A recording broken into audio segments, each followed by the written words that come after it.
এই দেশে জন্মগ্রহণ করেছি, এই দেশকে আমরা ভালোবাসি, আর ইমানের একটা অংশই হলো দেশকে ভালোবাসা। কিন্তু আমরা এই 55 বছর চলছে স্বাধীনতার পরে, যে আশা লক্ষ্য উদ্দেশ্য নিয়ে লক্ষ লক্ষ মানুষ জীবন দিয়েছিল, মাতার সন্তানকে হারালো, পঙ্গু হলো, সাম্য, ন্যায় বিচার প্রতিষ্ঠা, সামাজিক এবং মানবাধিকার, যেটাকে বলা হয় মানবতা। কিন্তু আমরা দেখলাম যারা এ দেশ পরিচালনা করেছে, এদের মাধ্যমে গতকালকে রাত্রে আপনারা দেখেছেন একটা উদীয়মান, একটা তরুণ একটা ছেলে, আমাদের যুব আন্দোলনের দায়িত্বশীল, ওকে কিভাবে নির্মমভাবে তাকে হত্যা করা হলো। আমরা সেই 24শে গণ অভ্যুত্থানে আমরা দেখেছি যে কিভাবে আমাদের উদীয়মান ভবিষ্যৎ মেধাবী ছেলেগুলোকে, বাংলাদেশের আশরাফুল মাকলুকাত মানুষগুলো কিভাবে পাখির মতো গুলি করে রাস্তার ভিতরে ফেলে রাখছে। আমরা সেই শব্দ এখন আমাদের কানে তুলিত হচ্ছে। মা যখন বারবার চিৎকার করে বলছিল, আজকে কয়েকদিন পর্যন্ত আমার সন্তান আমাকে মা বলে ডাক দেয় না। আজকে আমি সম্মানিত, আমাদের সুপ্রিম কোর্টে যে সম্মানিত বিচারক রয়েছিলেন প্রাক্তন, তিনি দুর্নীতি মুক্তির জন্য তিনি সংগঠন করেছেন। আমার ভাই তিনি কিন্তু বলেছেন যে তারা বাংলাদেশের বিভিন্ন পরতে রন্ধ্রে যে দুর্নীতি এবং যে বিভিন্ন ধরনের অনাচার, অবিচার, অত্যাচার চলছে, এইটার জন্য বিভিন্ন সময় আমরা বক্তব্য রেখে থাকি।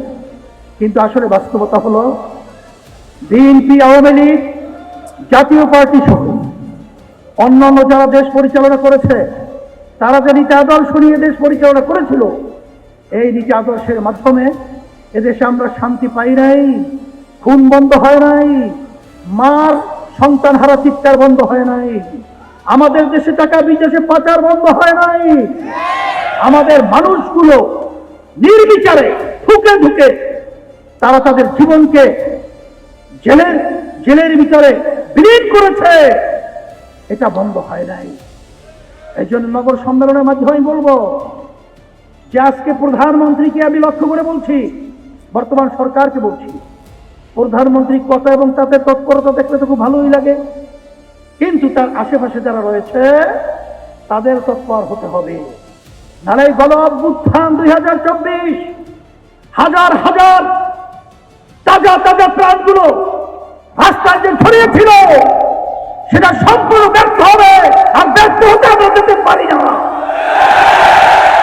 সেই লক্ষ্যে আমি সকল আহ্বান জানাবো, আসেন, মেঘ দেখে তুই করিস নি ভয়, আড়াল তার সূর্য হাসে।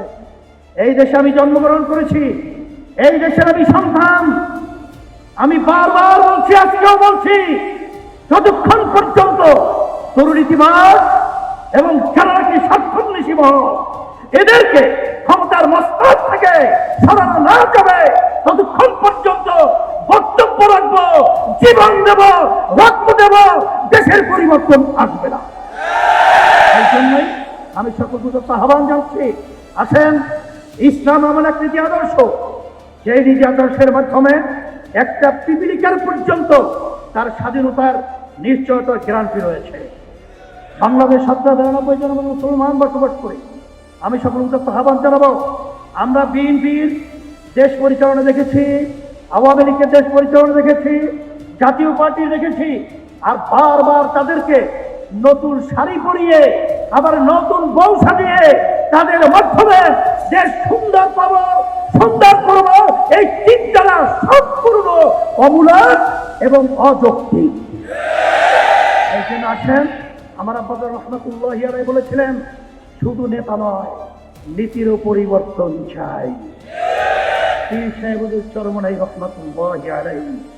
সেই হিসাবে বলবো, আজকে ইসলামের নামে আমাদেরকে ভয় দেখিয়ে যেভাবে মুসলমান সন্তানদের ভিতরে যে একটা ভয় ঢুকিয়ে দিয়েছে, ইসলাম তো ভয়ের জন্য আসে নাই।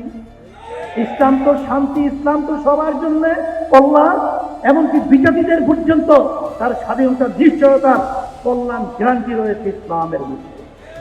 আর যারা ইসলামের নাম দিয়ে তারা বিভিন্ন ছল চাতুরি করে ক্ষমতায় গেলে ইসলাম অনুযায়ী দেশ পরিচালনা করবে না। এরা বিভিন্ন ধরনের ছল চাতুরি করে আমাদের বাংলাদেশের মানুষকে ধোঁকা দিয়ে বারবার স্বার্থন্বেষী মহলগুলো স্বার্থ উদ্ধার করেছে।